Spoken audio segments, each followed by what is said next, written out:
But it is like a house. You have the security systems in place, but if an intruder or somebody wants to get in, he has the choice of the place, the mode and the time, like a terrorist. Okay, I like to use the word intruder. Yes. So all these systems are susceptible. To what extent we can detect and react, I am not very sure. So this really re-emphasizes the point made by General Harbhajan, that there has to be an authority who should get warned that this is what's happened. They should have enough resources to get this warning, and then they should be able to counter such a. So you agree that there is need for an authority which gives us some kind of forewarning and some kind of time. Very much so, very much so. Right. Here we will take a short break. When we return, we continue our discussion on what India needs to do to deal with this new domain of warfare called cyber warfare. Welcome back. We are in conversation with Lieutenant General Harbhajan Singh, Major General Kalong and Mr. Vatsyayan. Mr. Vatsyayan, before we went to the break, we were talking about the military or threats to the military installation. I'm sure there are all kinds of threats even to the civilian installations and facilities. General Harbhajan Singh mentioned some of this, particularly to the electrical grid, also to the mass rapid transport system. What is your take on this? I think the answer is yes. The more things you put on the network, you are increasing the probability of a so that's the flip side of using the technology, is that is the flip side of using technology. Also, if you go through, I think the conversation we were having earlier today, yes. If you talk at WikiLeaks, for example, okay, WikiLeaks today has been classified as a terrorist organization, at least with the United States of America. But WikiLeaks is not a hacking organization. The hacker was within. There was an insider who took the information and put it up on a portal. Absolutely. So the threat of cyber warfare, as much as it is from outside, is equally from within. And as the form factors become smaller, technology becomes cheaper. You have storage devices the size of this finger that can take in, tons of information. So you are actually opening yourself at every point to information taking. So what is the answer then? Some countries, I believe, are going in for smart power grids or whatever. I mean, is that the answer, or do we go back to the manual system? I think the answer is a fine line. Smart grids and interconnectivity increases productivity. You see phenomenal productivity gains. You reduce manpower. You can bring things up online. It's real-time demand and supply matching. But you will have to meet the need at some point in time between productivity and making sure that it is secure. But you will agree that if we make some kind of, you take precautions, then obviously you are prepared for that in case the automation systems are attacked, then this is the alternate to it. Yes. I think we have to be prepared. Mr. Vatsyayan, now in the case of India and Pakistan, I think some attacks have already taken place, so we hear on the net.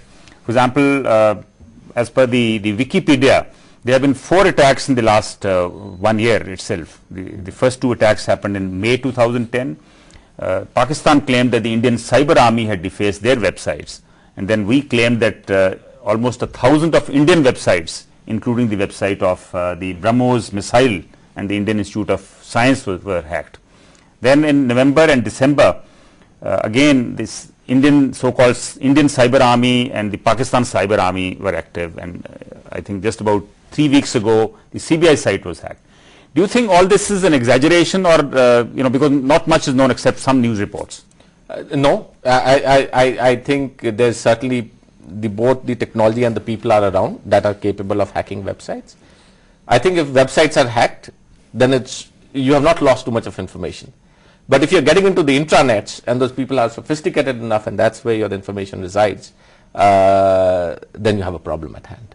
But in terms of access, opportunity, and capability. But would it be so easy to get into websites of each other? The websites, the answer is yes. You can launch a very simple denial of service attack. But getting deeper into the website, which is the intranets and the extranets, and your secure storage information devices, it will be a little tougher. But is it possible? The answer is yes. Well, Rajan Singh, I believe China has done a lot of work in this field. I think besides China, Russia, Israel and North Korea and South Korea, they have done a lot of work. Iran claims to have the second biggest cyber army in the world. So how serious is the threat from China as far as cyber warfare is concerned? Very interesting. May I just add something to what we discussed just now before I take this question? Yes. It was brought up by him that the threat is from inside and outside.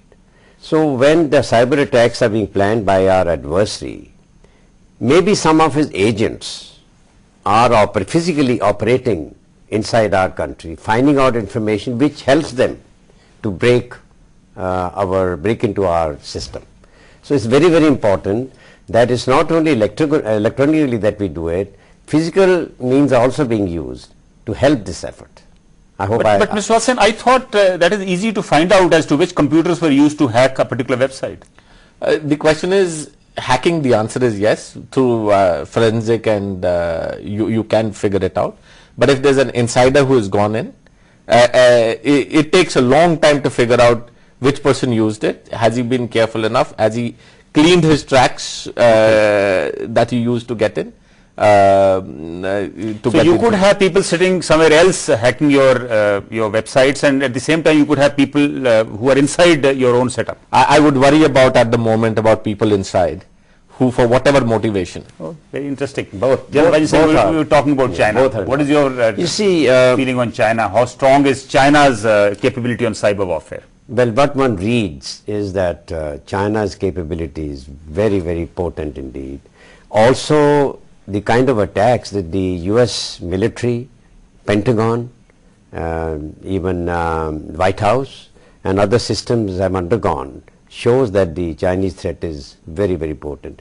Why is it so? It's very important to see. Yes. See, China perceives USA as its enemy number one. China is certain that militarily, weapon-wise, nuclear, America is still very, very strong.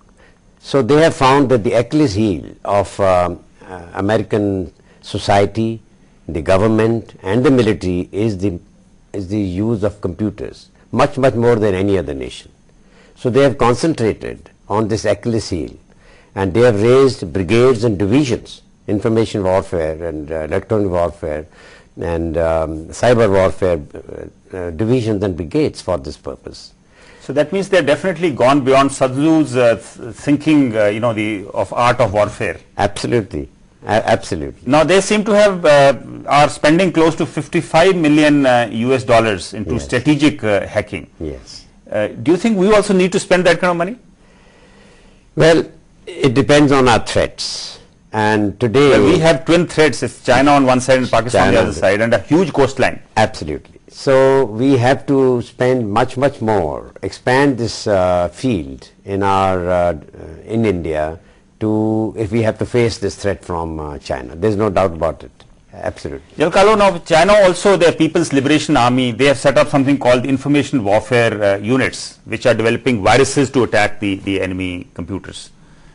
You think we need to counter that? Normally, as you know, Chinese are very secretive, and one really doesn't really get to know what they are up to. But in this field, even we are quite secretive. Not much is known. Okay, but with the global aspirations, as General Harbhajan said, yes, they are very serious about the matter. Now we come down to our scenario. Surely there is this need for various echelons. At the tactical level, yes, there would have to be units which can interfere with your enemy's systems. At the strategic level, there will be decisions will have to be taken as to what to disable and where to disorganize your adversary, and of course at the national level. That is the most important. But as General Harbhajan mentioned, tremendous amount of resources, both of manpower, time and money, is required for this. Chinese, I'm told they have close to 10,000 cyber soldiers. And they, in fact, some of these are linked up with their, it's supposed to be a covert arm of the Chinese Navy. Yes, possibly. But if I was to make a suggestion that rather than creating such an organization which is totally committed or maybe more bureaucratic or something, I think we need to exploit the tremendous talent of the IT in the IT field that we have with our IITs, with our colleges, and surprisingly internet security and cyber security is one of the subjects in most of the institutions. Mr. Watson, what is your opinion on what I think I'll add on to exactly what these can be formed. That talent needs to be exploited. Now, Even the 10,000, you will have 1 lakh now. Even If we in can do USA, Yes. the industry is involved in the cyber security in a very big way. The government cannot do it alone. And we have the best brains in software. Absolutely. Mr. Watson, in fact, it was mentioned that NTRO mentioned that we need to develop our own tools for cyber warfare. Now, what does that mean? I think that means multiple things. One obviously it is that if you take equipment from a third country, most countries would put trapdoors into information sources, whether you buy equipment from the French or the from America or from China. And what NTRO is amplifying is that we need to have our own competence to develop technology so that we control our own trapdoors into the information highways that are being built out. In the United States, they've even introduced a bill to control a part of the internet.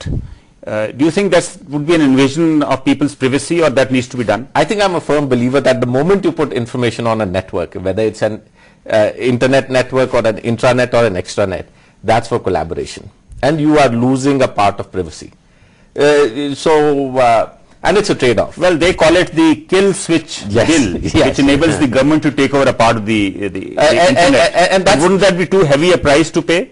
It's the same thing, Mr. Sandhar, you user of Facebook. You know, Yes. the moment you go onto Facebook, You're giving up on a you're lot of giving your up a privacy. part, right? So at some point in time, you will put a lot of information out there, and you yourself will end up controlling that information. Yes. so- General Bajaj Singh, our people claim that our secret information is very well secured, and we also have an organization called Computer Emergency Response Team. But as the name suggests, that looks like a reactive team. Absolutely. Do you think we need something which is more proactive? Do you think time has come to set up something called a cyber security organization? As I mentioned earlier, the outline of that organization is in place, I think, with this National Security Advisor down various departments and with the military. But this needs to be expanded, this needs to be refined, this needs to be led by a single agency to maximize its potential. If we don't do that, then the effort will be distributed and we will not get the full potential. And the point raised by General Kalom, we must incorporate, take the help of the industry. In USA there are companies which specialize in cyber security. So as our organization expands, more avenues for business they will get, more people will get trained, and such companies will be able to give us a lot of input. So definitely we all agree that there is need for greater coordination. I'll cite an example in this. Yes, we're running out of time, General Kalom. Just quickly, 10 seconds. We had outsourced the software for our ECIL computers to the Tata Consultancy Services, and they did a tremendous job of it within time and very well. So we need to involve the private industry in a big way. Must. Thank you, gentlemen, for joining us in the discussion.